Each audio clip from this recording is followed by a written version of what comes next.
দেশে একটা ভয়াবহ ষড়যন্ত্র চলছে। এই ষড়যন্ত্র থেকে যদি দেশকে রক্ষা করতে হয়, দেশকে বাঁচাতে হয়, দেশকে এগিয়ে নিতে হয়, তাহলে আমাদের সতর্ক হতে হবে, সজাগ হতে হবে। এছাড়া কোনোভাবেই দেশকে রক্ষা করা যাবে না, কঠিন হবে।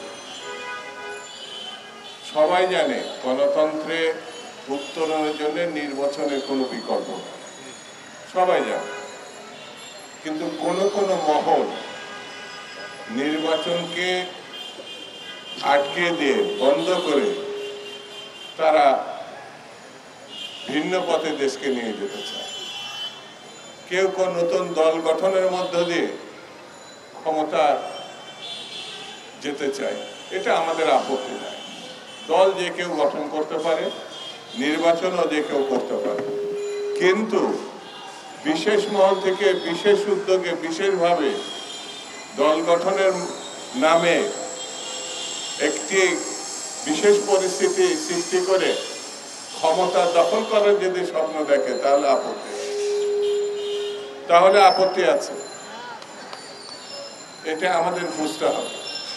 বাজার ভালো অবস্থায় না, বাজারে গেলে মনে হয় সরকার বলেই দেশে কিছু না। আইন শৃঙ্খলা পরিস্থিতির দিকে তাকালে মনে হয় দেশে কোনো সরকারই নাই। দেশে এমন একটা অরাজক পরিস্থিতির দিকে যাচ্ছে, সেই জায়গায় সরকারকে সতর্ক হতে হবে, শক্তভাবে এই পরিস্থিতির মোকাবেলা করতে হবে। আমি বেশি বক্তৃতা করার জন্য আজকে আসি। একটা পরিবার, এই পরিবারে একটা ভালো লোক নাই।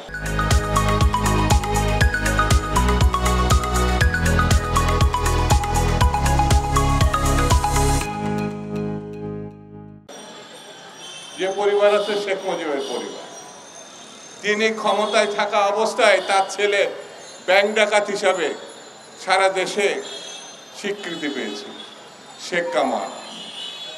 এখানে আমাদের সালাম ভাই বসে আছে, সেই সময় সে ডাকসু নির্বাচনের সময় এই শেখ কামাল ব্যালট বাক্স চিন্তায় নেতৃত্ব দিয়েছিল। তার বাবা রক্ষী বাহিনী করে, শেখ মুজিব রক্ষী বাহিনী করে হাজার হাজার বিরোধী দলের নেতাকর্মীকে, প্রায় 40,000 ঊর্ধ্বে নেতাকর্মীকে 3 বছরের মধ্যে হত্যা করেছিল, দুর্ভিক্ষ সৃষ্টি করেছিল। এবং সেই দুর্ভিক্ষের লক্ষ লক্ষ মানুষকে তিনি মৃত্যুর দিকে ঠেলে দিয়েছেন। তিনি একদল করে বাকশাল করে গণতন্ত্র কবরস্থ করেছেন।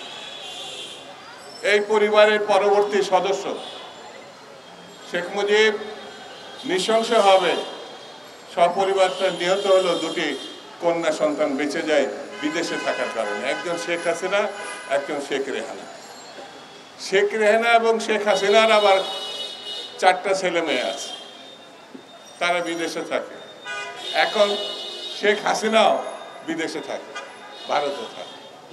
এত বড় চোর আপনি দেশে না, সারা বিশ্ব খুঁজে পাবেন না, ভাবা যায় না। 30 লক্ষ হাজার কোটি টাকায় একটা তদন্ত শ্বেতপত্র প্রকাশ করেছে বর্তমান সরকার। আমি তাদেরকে ধন্যবাদ দিই। বাঙালির মান ইজ্জত, দেশের মান ইজ্জত, মুক্তিযুদ্ধকে তারা ছোট করেছে, মুক্তিযুদ্ধের নামে এই চুরি করেছে। এমন একটা সেক্টর নেই যেখান থেকে তারা টাকা চুরি করে। এটা ডাকাত পরিবার। এই পরিবার লুটেরা পরিবার। এই পরিবার গণতন্ত্র হত্যাকারী পরিবার। এই পরিবার বাংলাদেশকে বিনাশের দিকে নিয়ে গেছে। এই পরিবারকে এখন আবার খুচাখুচি করছে, তিনি যে কোনো সময় নাকি ঠুস করে ঢোকে। এই ঠুসঠাস শব্দ তার খুব পছন্দ। একসময় বেগম জিয়াকে হত্যা করবে বলে তিনি প্রকাশ্যে বলেছিলেন, পদ্মা সেতুর থেকে তিনি ফেলে দেবে, টস করে ফেলে। কি ভয়ঙ্কর মহিলা! তিনি ডক্টর ইউনূসকে পদ্মাতে চুবাবে বলেছে, প্রকাশ্যে বলেছে।